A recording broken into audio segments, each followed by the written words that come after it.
لا لا مش حق كيفاش غير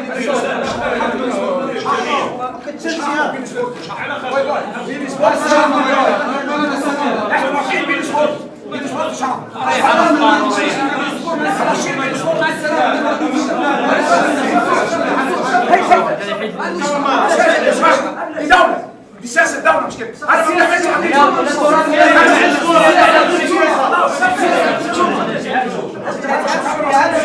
المغرب عنده السيادة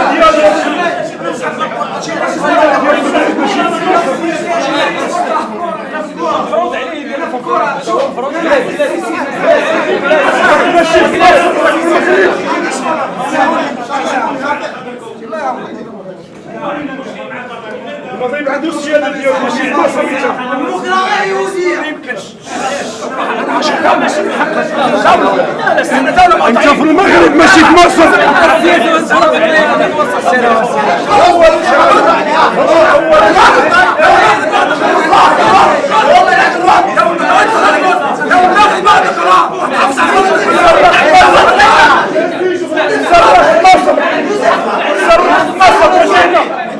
تصرف في مصر.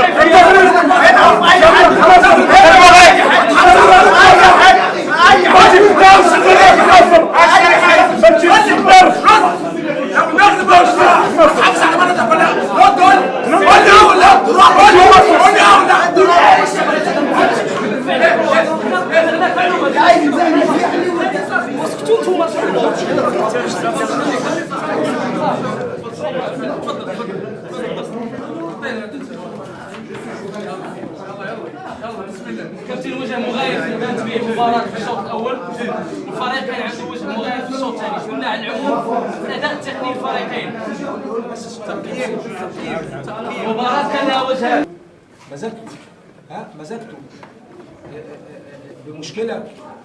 أصلا المفروض أنا مصري ومفروض أنا جاي من مصر، المفروض بحافظ على بلدي، بقول لو أي واحد منكم بلد واخدة قرار هيحافظ على بلده. ولو واحد منكم في المغرب بلد واخدة قرار هيحافظ على بلده. لكن أعتقد أنتم ما تفهمتوش الموضوع ده. كنت أرجو أن أنتم تتفهموا الموضوع ده. أنت لو المغرب واخدة قرار لازم هتحافظ على بلدك. فأنا بحافظ على بلدي.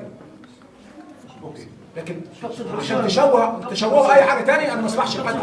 اعتقد ان اي مغربي النهارده كان موجود لو في قرار مغربي لحاجه انتوا هتحافظوا عليه برضه، وانا عارف ان انتوا متفاهمين الكلام ده، لكن كان في محاولات وانا ببساطه قلت ان انا كمصري برفض ان انا اتعامل مع بين سبورت، واحنا عندنا قرار في مصر ان احنا عدم المعامله او التعامل مع هذه القناه، فازاي انا اتعامل مع القناه دي بس.